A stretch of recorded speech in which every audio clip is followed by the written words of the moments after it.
بسم اللہ الرحمن الرحیم الحمد للہ وکفا وسلام علی عبادہ الذین اصطفیٰ اما بعد۔ سلسلہ خلاصہ مضامین قرآن 18واں پارہ ہے۔ اس کا آغاز سورۃ مؤمنون سے ہو رہا ہے۔ قرآن مجید کی ترتیب کے لحاظ سے یہ 23ویں اور جبکہ ترتیب نزولی کے اعتبار سے اس کا نمبر 74 ہے۔ تو اس کے آغاز میں اللہ تعالیٰ مؤمنون کی صفات کو بیان فرما رہے ہیں، اسی مناسبت سے اس کا نام سورۃ مؤمنون ہے۔ ان کی صفات کیا ہے؟ اللہ تعالیٰ فرماتے ہیں کہ نمازوں میں خشوع اختیار کرتے ہیں، لغو اور لایانی باتوں سے، بے مقصد باتوں سے اجتناب کرتے ہیں، زکوٰۃ کامل طریقے سے ادا کرتے ہیں، زنا وغیرہ برائیوں سے دور رہتے ہیں، اپنی امانتوں کی حفاظت کرتے ہیں، اپنے وعدوں کی پاسداری کرتے ہیں، اپنی نمازوں کی پابندی کرتے ہیں۔ تو اللہ تعالیٰ فرما رہے ہیں کہ یہ لوگ جو ہے حقیقی معنی میں یہ جنات الفردوس کے وارث ہیں۔ اس کے بعد انسانی تخلیق کا بیان ہے، پھر زمین و آسمان میں جو اللہ کی نعمتیں ہیں ان کا ذکر ہے، جانوروں کا ذکر کیا گیا کہ ہم نے یہ چیزیں بنائیں، اس سے تم فائدہ اٹھاتے ہو۔ پھر مختلف انبیاء کی قصے ذکر کیے اور اللہ تعالیٰ بتلاتے ہیں کہ ان تمام انبیاء کی جو دعوت ہے وہ ایک ہی ہے، یعنی دعوت توحید۔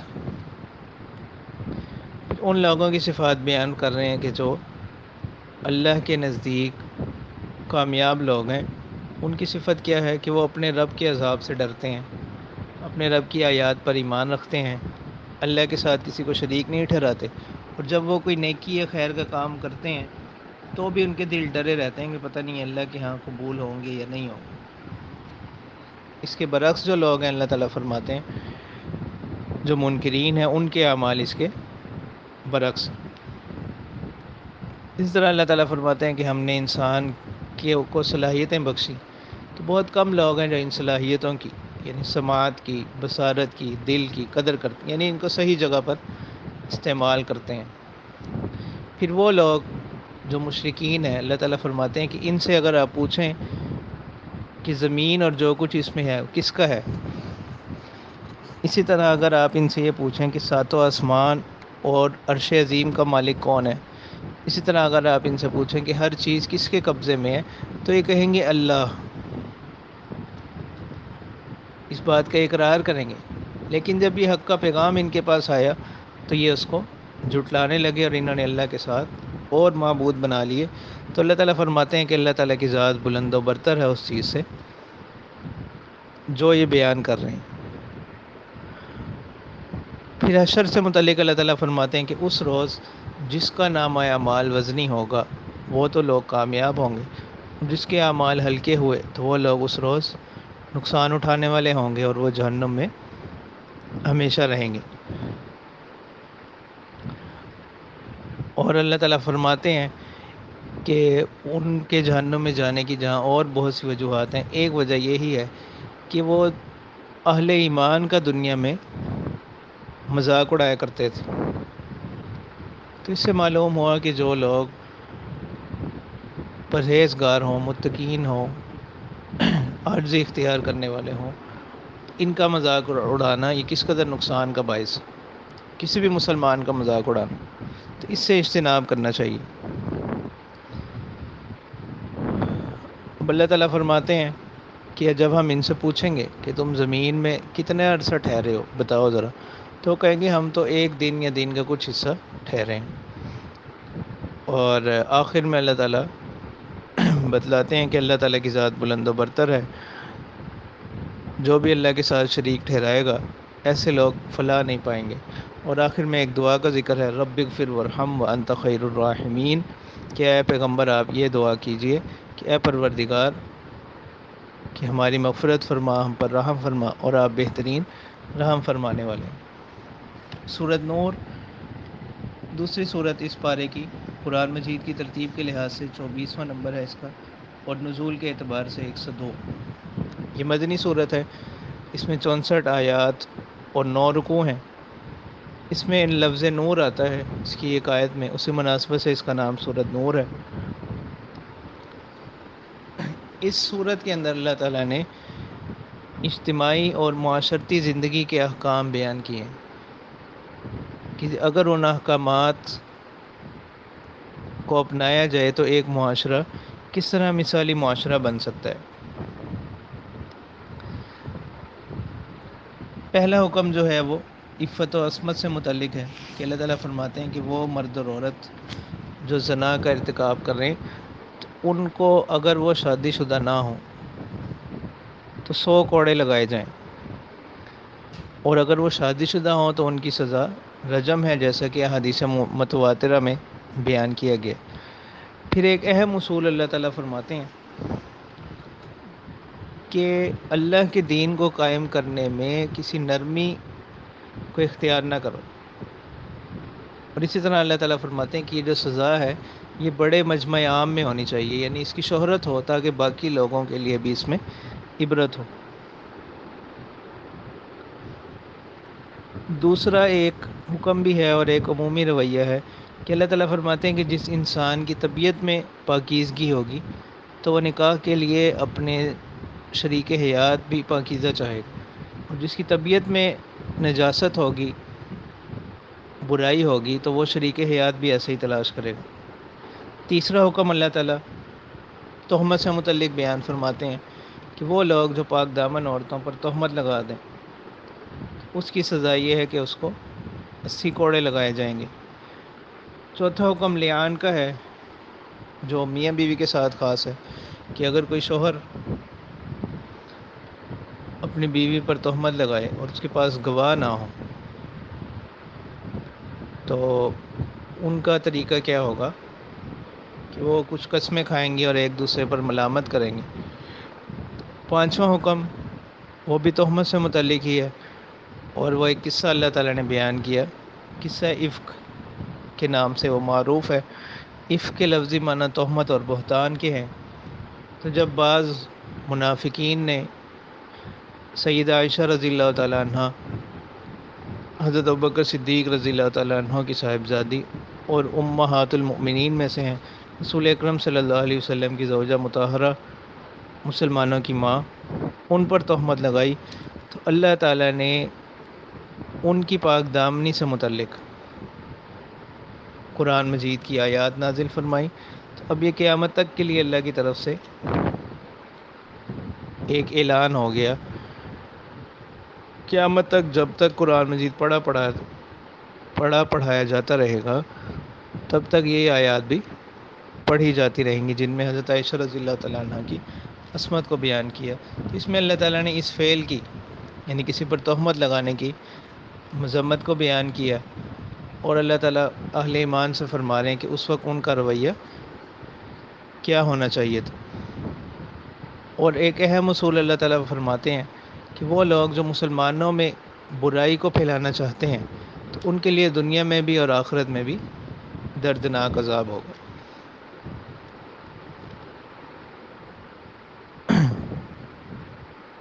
اسی طرح اللہ تعالیٰ فرماتے ہیں کہ تم میں سے جو لوگ نیکی کر رہے ہوں یا کسی کے ساتھ کوئی اچھائی والا معاملہ کر رہے ہیں، پھر اس میں کوئی ایسی بات نظر آ گئی تو اپنی اچھائی کو نہ روکیں،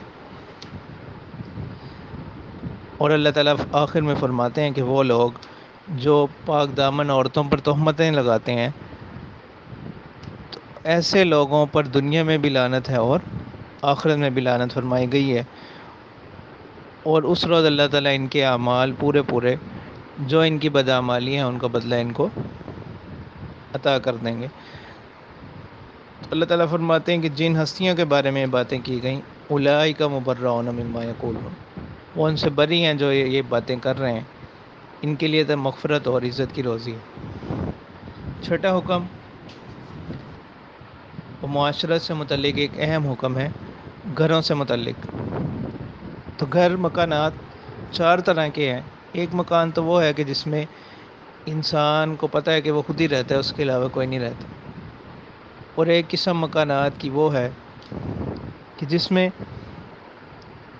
اس کے علاوہ اور لوگ بھی رہتے ہوں، اس کے محرم رشتہ دار ہیں، والدہ ہے، بیوی ہے، بہن بھائی وغیرہ ہیں، اور لوگ ہیں، یہ لوگ رہتے ہیں۔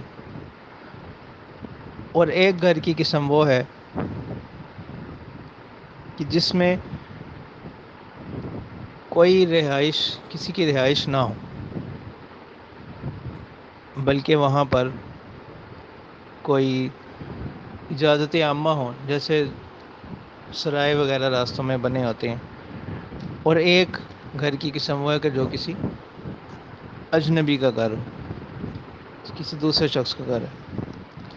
پہلی قسم کا تو کوئی مسئلہ نہیں ہے، جہاں انسان خود ہی رہ رہا ہے۔ البتہ دوسری اور تیسری قسم کے جو مکانات ہیں کہ جن میں اپنے علاوہ کسی اور کے رہنے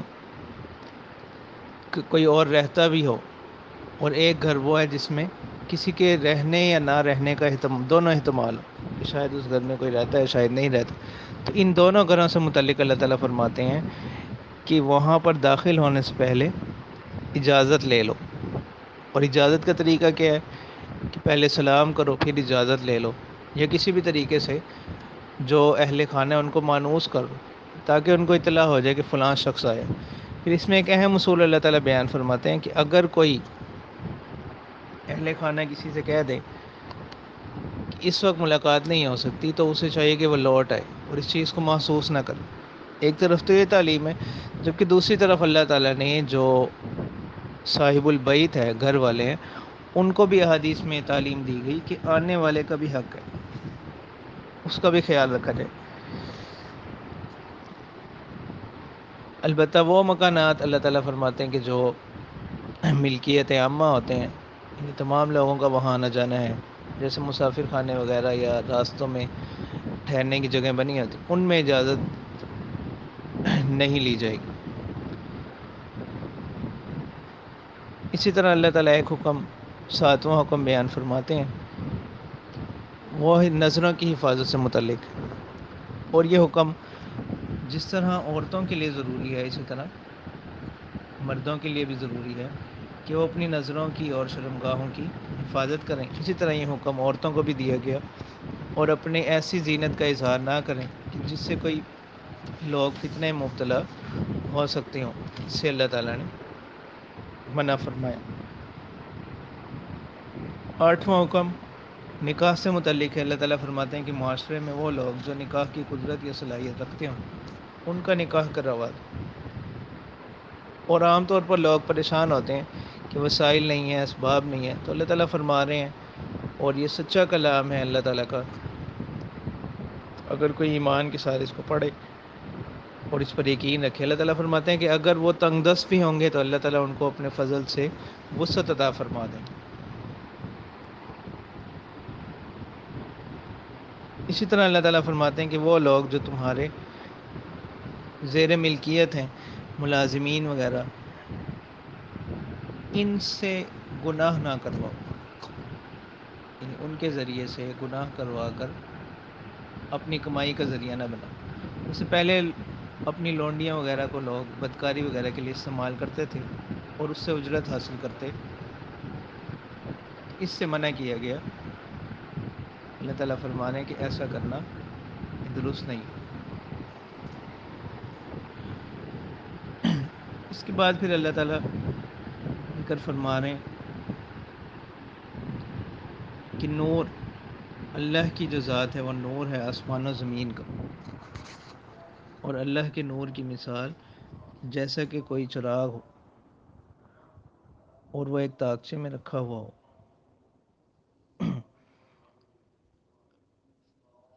اور اللہ تعالیٰ پھر ایسے لوگوں کی تعریف فرما رہے کہ وہ لوگ کہ جن کو تجارت اور ان کے باقی مشاغل جو ہے اللہ کے ذکر سے غافل نہیں کرتے، یہ لوگ اللہ کے پسندیدہ لوگ ہیں۔ اب کفار جو ہیں، ان کے اعمال کی مثالیں اللہ تعالیٰ بیان فرماتے ہیں کہ وہ لوگ جو کافر ہیں، ان کے اعمال کی مثال ایسے ہی ہے جیسا کہ کوئی سراب ہو۔ عام طور پر گرمی میں ہم دیکھتے ہیں کہ راستے کے اوپر ہمیں بظاہر پانی محسوس ہوتا ہے کہ دور کہیں پانی ہے، لیکن قریب جاتے ہیں تو کچھ بھی نہیں ہوتا۔ تو اللہ تعالیٰ فرما رہے ہیں کہ وہ لوگ جو کافر ہیں، ان کے اعمال کی مثال بھی ایسے ہی ہے جیسا کہ سراب ہو، اور دور سے دیکھنے والا پیاسا جو ہے وہ اس کو پانی سمجھتا ہے، اور وہ قریب جاتا ہے تو کچھ بھی نہیں ہوتا۔ اور دوسری مثال اللہ تعالیٰ نے دی ہے کہ ایسے ہی ہے جیسا کہ اندھیریاں ہوں،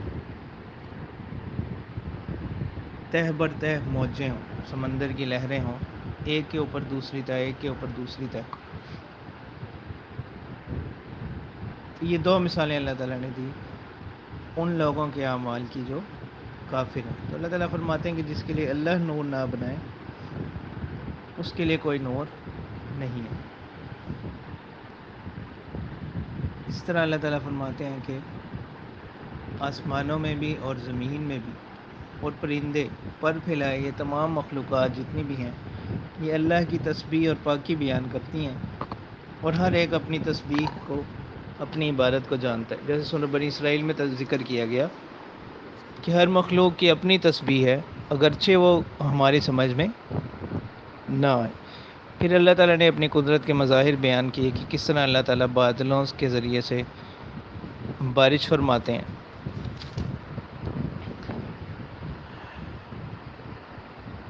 پھر اگلے رکوع کے اندر اللہ تعالیٰ فرماتے ہیں کہ مختلف جو ہماری مخلوقات ہیں ان میں ہم نے واضح نشانیاں رکھی ہیں.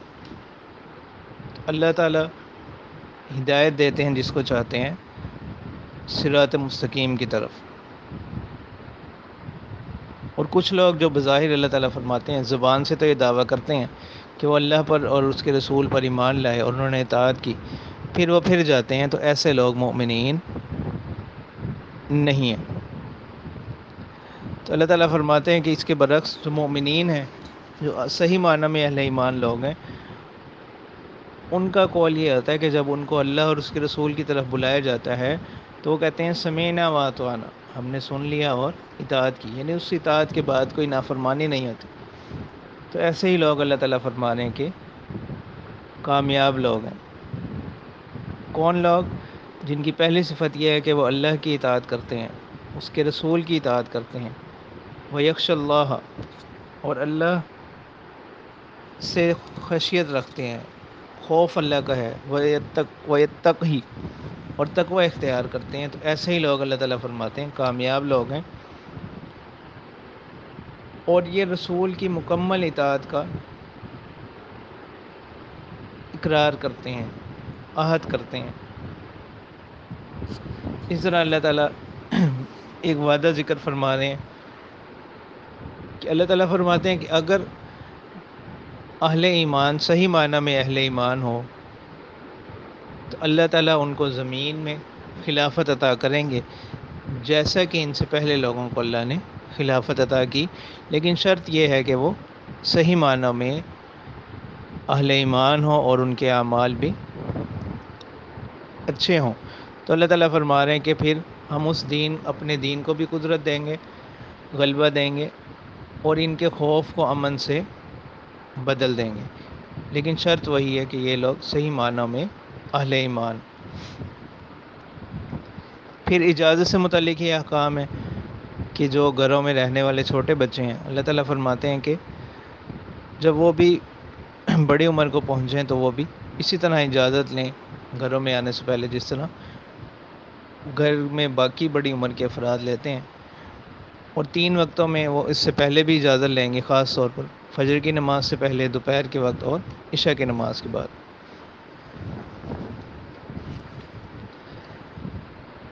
اب اللہ تعالیٰ فرماتے ہیں کہ اگر کسی کے ساتھ کوئی بے تکلفی ہے اور اس کو پتہ ہے کہ یہ اس چیز کو محسوس نہیں کرے گا، یہ ایسا رشتہ ہے، تو ایسے گھروں سے بغیر اجازت کھا پی لینے میں بھی کوئی حرج نہیں ہے.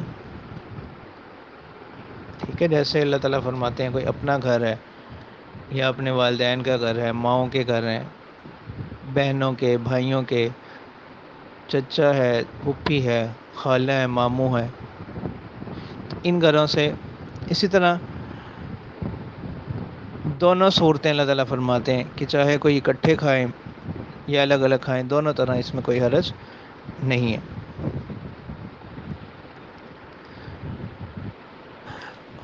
اب اللہ تعالیٰ فرماتے ہیں کہ اہل ایمان وہ لوگ ہیں کہ جب ان کو رسول صلی اللہ علیہ وسلم کسی کام کی طرف بلائیں تو وہ فوراً چلے جاتے ہیں، اور وہاں سے اس وقت تک نہیں لوٹتے جب تک کہ آپ صلی اللہ علیہ وسلم خود ان کو اجازت نہ دے دیں. پھر اللہ تعالیٰ فرماتے ہیں کہ اے پیغمبر اگر وہ خود بھی کسی مقصد کے لیے اجازت لیں اور آپ مناسب سمجھیں تو آپ ان کو اجازت دے دیں۔ پھر آخر میں اللہ تعالیٰ مسلمانوں کو تلقین فرماتے ہیں کہ یہ پیغمبر ہیں، ان کا تم پر بہت زیادہ حق ہے، تو لہٰذا اگر یہ کسی کام کے لیے تم کو بلائیں تو اس پر فوراً لبیک کہو، یہ نہ ہو کہ تم اس کو بھی کوئی عام شخص کا بلانا سمجھو، اس طرح پیغمبر کے بلانے کو نہ سمجھو۔ انہی احکامات پر اس صورت کا خاتمہ ہے۔ اگلی صورت سورہ فرقان، جو کہ قرآن مجید کی ترتیب کے لحاظ سے 25ویں صورت اور نزول کے اعتبار سے 42ویں صورت ہے۔ اس صورت کے آغاز میں اللہ تعالیٰ نے قرآن مجید کی ایک صفت بیان کی، وہ ہے صفت فرقان، کہ حق اور باطل کے درمیان یہ فرق کرنے والی، فیصلہ کرنے والی کتاب ہے۔ پھر اللہ تعالیٰ نے توحید کے دلائل کو بیان کیا، پھر کفار کے مختلف شبہات اور اعتراضات اور ان کے جواب اللہ تعالیٰ نے یہاں پر ذکر کیے ہیں کہ جو وہ قرآن سے متعلق اور پیغمبر صلی اللہ علیہ وسلم سے متعلق کیا کرتے تھے۔